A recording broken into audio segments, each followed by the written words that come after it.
Welcome to the only podcast for piano teachers just starting out, Piano Teacher Primer. My name is Angela Toone. Keep listening for the prime pro tips you can use with your own students right away.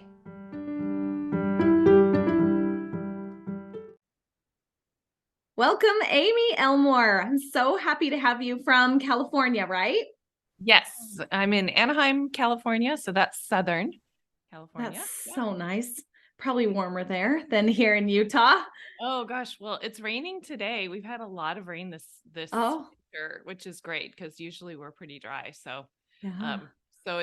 I think it was like in the 50s, which for us is cold. Yeah, that's funny. We're 50 today too. That's funny. All right. Yeah, but windy and bringing some more storms here, I think too. Okay. Well, I'm happy to have you on the Piano Teacher Primer podcast. So I think let's just start at the beginning and tell us how you got started teaching, who helped you. Give us all the origin story of you being a piano teacher. Well, it goes way back into when I was in high school. I was taking lessons. I had taken lessons with one woman for the longest time, and I started my piano learning journey at in third grade. So I think what's that, 9, 10, something like that. And then when I was in high school, our church needed an organist, like a stand-in kind of, fill in the blank organist until they found a formal person they could hire for a long time. And so they knew that I played the piano and they just assumed that I could play the organ. So I just started learning organ. Oh my goodness. It's so hard. Yeah. You have to do the feet and everything. Right. And it's kind of like a lost musical form, it seems like now, depending on where you are at. But in churches there's still a lot of organ, I think.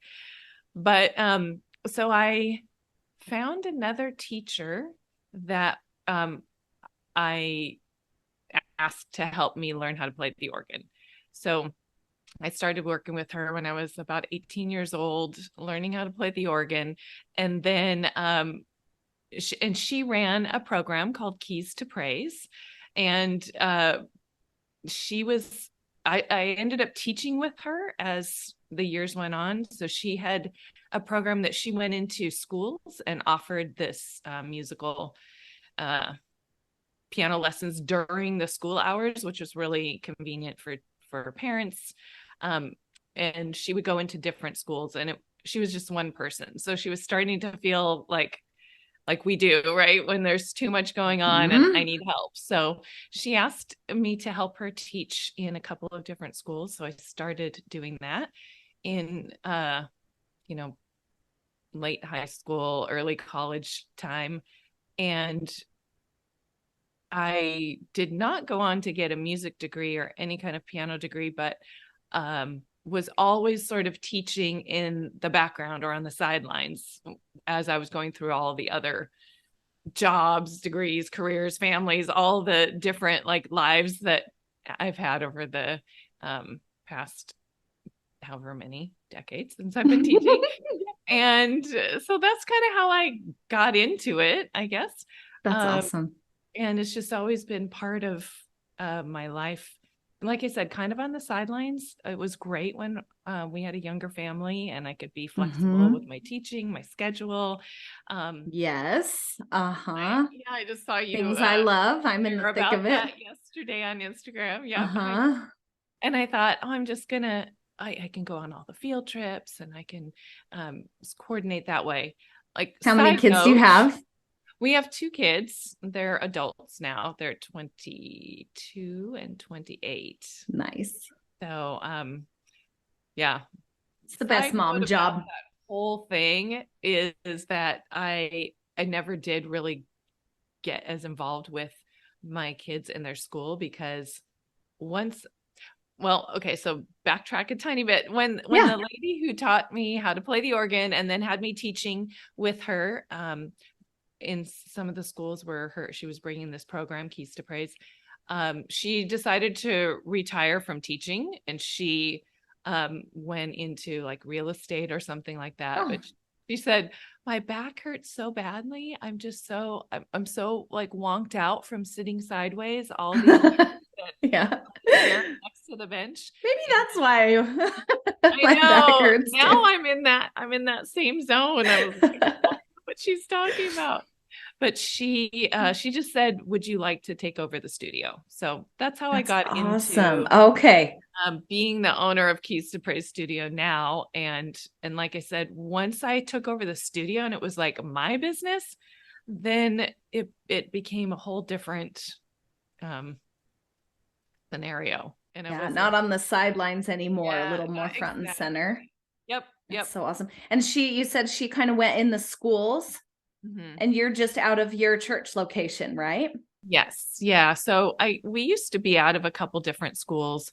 And then at one point, I just stopped going to the other school. I was doing it by myself. It was too much to manage. So I was just doing it out of our church location. So. Yeah. So now your studio looks a little different. Yes. So our church had a school. And sadly, in 2020, they had to close their doors. And it was a number of things, but it was a long running school. It would have been their 50th year, I think, in 2020. So it was very there was a lot of loss that year for, in a lot of ways, but what they kept on was the preschool. So the preschool has been growing, and I decided, even before the school closed, I decided to start teaching that age group. And so that's become kind of and like teaching piano to the preschoolers. Yes. Yeah. And that's part of their preschool curriculum. No, they just sign out of preschool to come to piano lessons, and then I sign them back in. So it's an offering that the preschool can say, we have piano lessons on an additional. That's so cool. Yeah, like an extracurricular. Yeah. I love it. Oh, those little kids are the funnest. I know. They're so cute. It's great. I've really enjoyed it. And I think one of the things I love about it is it's a group lesson. And so it's very foundational. We do a lot of rhythm and movement and singing. And there's no practice requirement. I've kind of set it up that way so that it's just that makes sense. Exploration.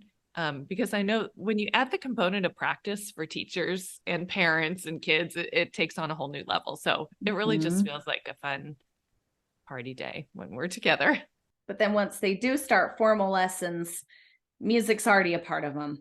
Right. And then they can just take off running. A couple students that have gone from the group to the private lesson. And I'm even amazed, like, wow, okay, that group lesson really did set some foundations in place. Like they already know their keyboard geography really well. They already know their finger numbers and the highs and the lows and how to sit at the piano, all those things. Like, so then when we start private lessons, we just jump right in. Oh, that's so awesome. Yeah. And you've got some teachers working with you for the older kids' private lessons, right? Yes. Tell us how that works. So it's very much like history repeating itself, I think, because when I was starting to feel like my back is starting to hurt and I'm getting a little bit overwhelmed, I need some help here. I started by asking one of my high school students to take a few students on. And that's how it started. Probably, maybe that was like 5 years ago or so. That teacher still teaching with us, and she's awesome. She's a junior in college. And then we've added a few other teachers that I've found in different ways, or that have really kind of come to me just by connection. You meet someone and then they know someone else. And so developing that community of teachers helps to find other people. Yeah. So we have, there's 5 of us teaching total, including myself. Wow. That's awesome. That's so awesome. And my friend says it's pretty easy to find students, challenging to find really good teachers, but it sounds like you've got a good group. Yes, I'm so grateful. We have had a great group. We've had a couple that have started that taught with us and then moved on to other things. Like Yeah, one of our uh, one of the early on teachers that was teaching with me for piano and voice is now a kindergarten teacher in the that's classroom. awesome. So That's it's awesome. fun to see them. I love like working with younger teachers and mentoring Mm-hmm. them and seeing them Me too. their path, right? And then Yeah, so exciting to cheer them on and be perfect. them. Yeah. Oh, that's so perfect. I love that so much. And more kids getting taught. That Yes. is so exciting. Then you can personally handle without being completely overwhelmed. I just love Right. that. And you can focus on the age group that you're just loving, Yes. and then they can do the rest under your tutelage. So I Right. love that. So I wanted to go into your top 3 prime pro tips for beginning piano teachers. And so if you'll give us the first one.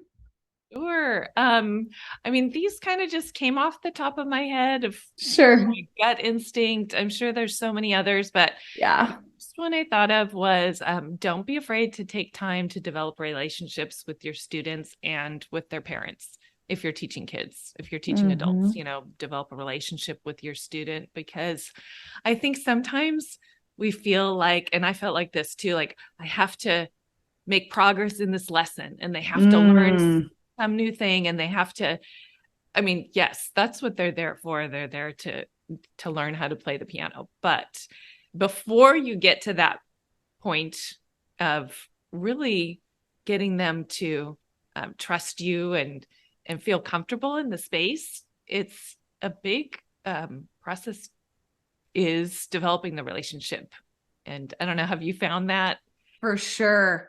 And I feel like that's one of the best rewards Yes. also of teaching are those relationships that and they're a long time if you have a student for a long time and the families they keep having more kids come into your studio and you just really get to know these families. They may have a school teacher for a couple of years at the most.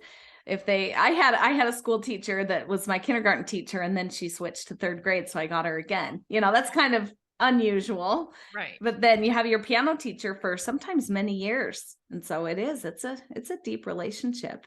Yeah, when you said that, That's I so just got good. all the goosebumps because, yeah, it is.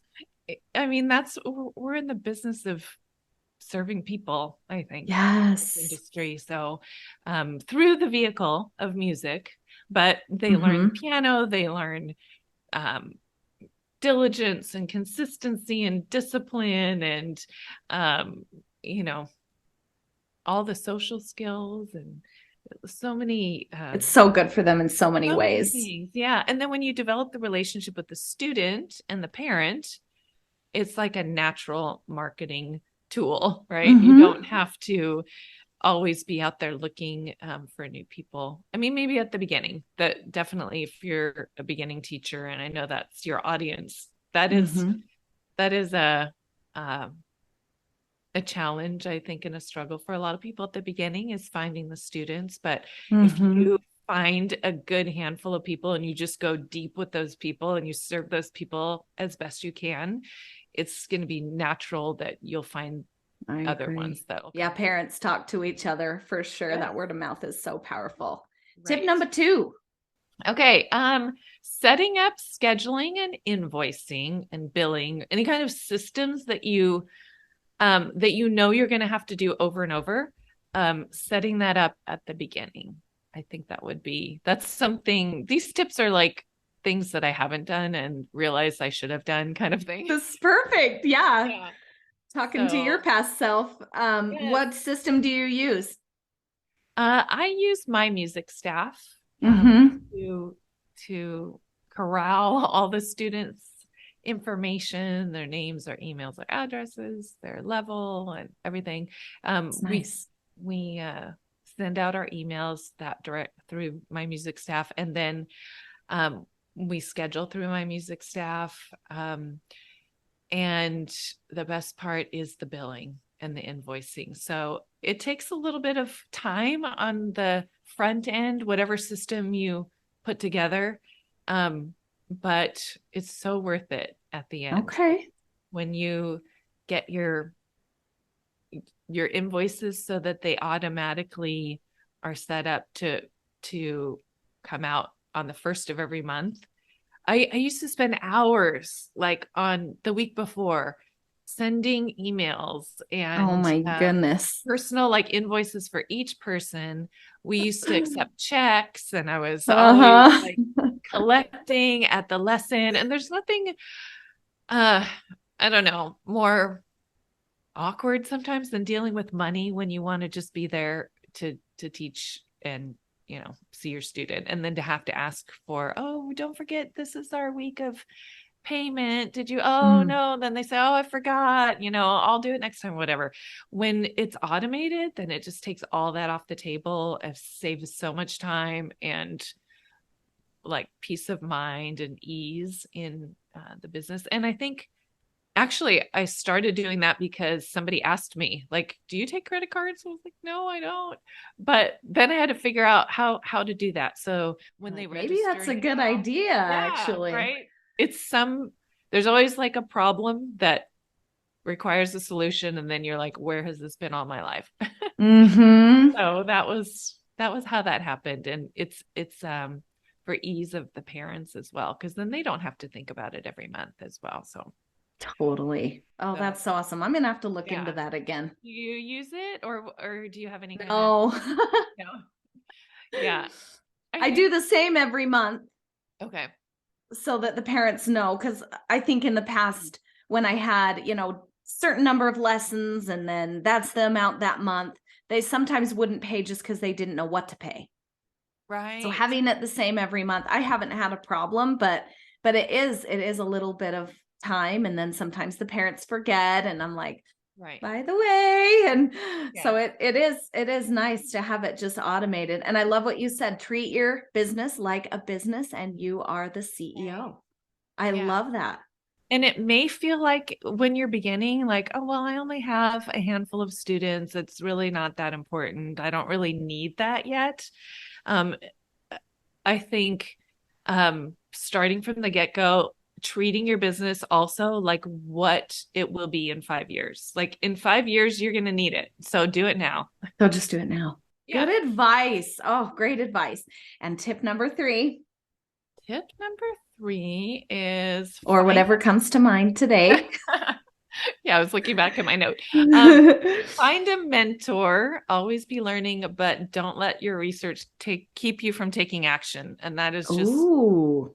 that's like my daily tip for myself after 30 plus years of teaching in lots of other areas in life, right? I tend to love to do the research and figure out, okay, what am I going to um, teach? What new method book could I try? What else is out there? What are the like games that people are putting up now? And there's so much good Mm. stuff out there, right? I mean, Yeah. and I love seeing all these teachers pivoting and doing these things on the side. Besides their teaching, they're also creating resources or YouTube videos or selling courses or whatever. And that's really cool to see all of that. So of course I want to support everybody that I possibly can, but that's not possible. It's not Yeah. maintainable. And the more I go down those rabbit holes, the less action I'm taking for myself and my own business. So what's helped me the most is deciding like who, this would be tip number 4, I guess. Perfect. Deciding my niche, like who am I really drawn to teaching, what Mm-hmm.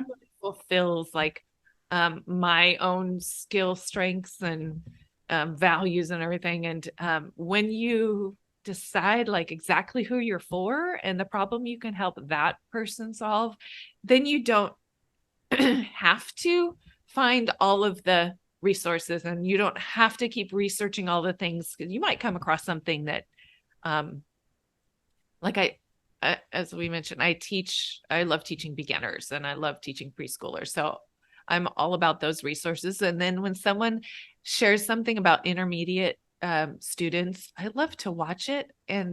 But then I think, is this for me now?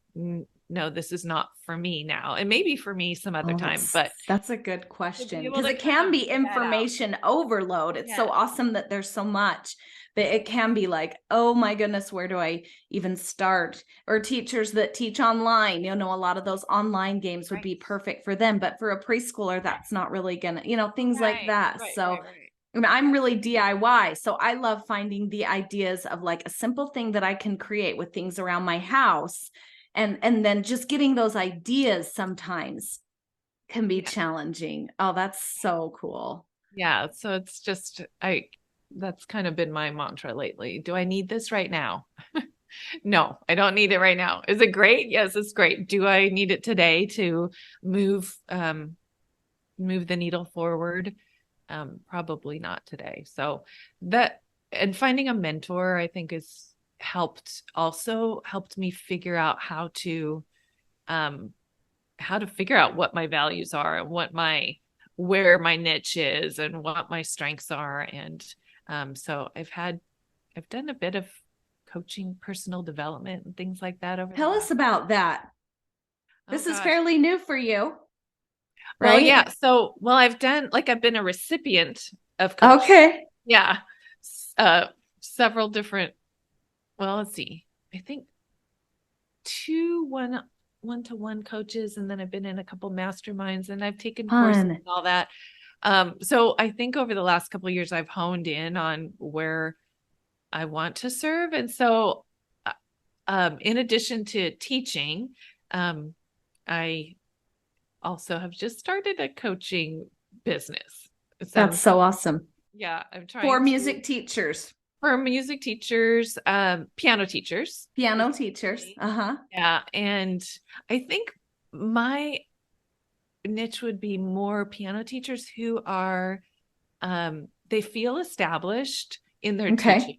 Mm-hmm. But maybe they've grown too quickly or things have happened and they never got these systems set up in the first place, like we were talking about, or Mm-hmm. they don't really know what their niche is. They're so overwhelmed because they're overthinking things, they're over consuming content and information, and then they're overwhelmed and they don't know where to go next.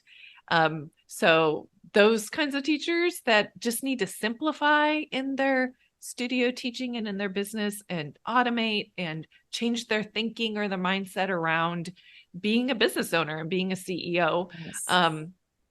So yeah, basically myself a few years ago. Yeah. Yeah, and honing in on what your own strengths are and where your genius lies and where you can be the most help to your students, or if there's something else to go into. Do you help them Right. unlock that? I think it's all in there sometimes. It's just Yeah. having a facilitator, a mentor to unlock Right. that is so Right. helpful. Just to sometimes, you just need to verbally process it and just like Mm-hmm. vomit your words out and like let somebody listen in and respond back and give you feedback. And that's been really helpful. But I think for new beginning teachers, you kind of have to just start taking action on all the different areas, like try a preschool class or try some young beginner students. If you love it, then maybe that's it. Or, I have some teachers that work with me that are so good with the middle school, high school age group. And that's not my strength. So I love seeing them step into that power, a superpower of theirs, and Yeah. cheer that on. So, but it takes time, I think, to figure out where you're going to fit. So not to be discouraged. You and I have been teaching a long time, but for Mm-hmm. new teachers, not to be discouraged if you're just jumping into it, that these things will come. You'll find your specific niche, but you have to start taking action on it to figure it out. But how Yes. long have you been teaching, Angela? Over 20 years. Okay. I was had graduated high school, decided to major in piano, and started teaching that summer. And my high school teacher helped mentor me, which was so awesome. She gave me a lesson on how to teach a first lesson. And Yes. so I have that on video so that Oh, new teachers can, it's free, so that new teachers can see how I was taught how to teach a first lesson to a very, very first beginner, and things that would work for even little kids. I've taught it to 4-year-olds before. Oh, It's nice. just like a couple of rote pieces that they can just do. And yeah, so having that mentor, just someone you can bounce off with. There weren't piano podcasts when I started teaching. So this is so helpful, I think, to have something at your fingertips that you can get quick tips out. So and I you love might it. have the degree in music or the experience maybe performing, but when you're face to face with a brand new 6-year-old or 10-year-old or something, and a parent sitting in the room like wondering what are you going to be doing? It can be intimidating. Yeah. So having like those tools from the get-go is really important, I think. And I would say too, like, don't beat yourself up if you feel a lesson didn't go just as you wanted it to. Totally. Because a lot of times it's worse in our own heads than it is than the parents or the student think it might be. And every time something happens that you don't think is the way you wanted it, like, I just think you can reframe it, rethink it, repurpose it, I've said to parents a lot of times, like, this isn't what we intended during our lesson time, but here's what we did learn by this, or, that's so good. And that that relationship is really what matters, and the progress over years, not the progress over a single week. Right. And parents need to know that, I think. I've had parents of young, like 4-year-olds, after maybe 3 lessons, say, when are they going to play something I recognize? You're like, well, it takes a long time. It takes a long time, and they just don't know. So they may ask you questions, and your defenses might go up, like, well, that's what we're working on, or you might think that they think you aren't good or you're not teaching appropriately, but when you communicate to them, like, oh yeah, I know that you want to hear something that's recognizable, and you can always start with something easy, hot cross buns, or something that is recognizable a little bit. Mary Had a Little Lamb, but for beginners, little kids, not adults. We don't want to teach adults that, right? Right. But when they know that, oh, it's a process, it's an investment, you put all of these things into their musical bank, and then it's going to grow over time, but not immediately. Yeah. That's a great way to say it. Well, Amy, I appreciate you so much. Thank you for being my first guest, my first Prime Pro tip giver. And I just love meeting you on here because we've chatted and been on Instagram, but this is so fun. Thanks for inviting me. It was so much fun to talk with you face to face. Yeah, because DMs is a little different than a live conversation, and I love seeing what you're doing. It's so fun to see your teaching and your side creative things happening with the podcast and everything. Very fun. Oh, and I didn't share if any of my teachers need some coaching, where can they find you? Oh, it's on Instagram. I'm at Amy_Elmore_coaching. I'll link it. I'll put a link in the show notes. And then we also share a lot of our behind the scenes stuff with the studio, and that's at Keys to Praise Studio. Awesome. Yeah. All right. Thanks again, Amy. Thank you. Have a good one. Appreciate it. You too. Thanks for joining me on this episode. Teaching piano has given me a fun and fulfilling way to add to my family income. With over 20 years of experience, I've put together my best advice into the Piano Teacher Primer course. It gives the motivation to start teaching and the confidence to keep going. We can multiply the joy of music and multiply income at the same time. Visit AngelaToone.com and together we'll change the world one student at a time.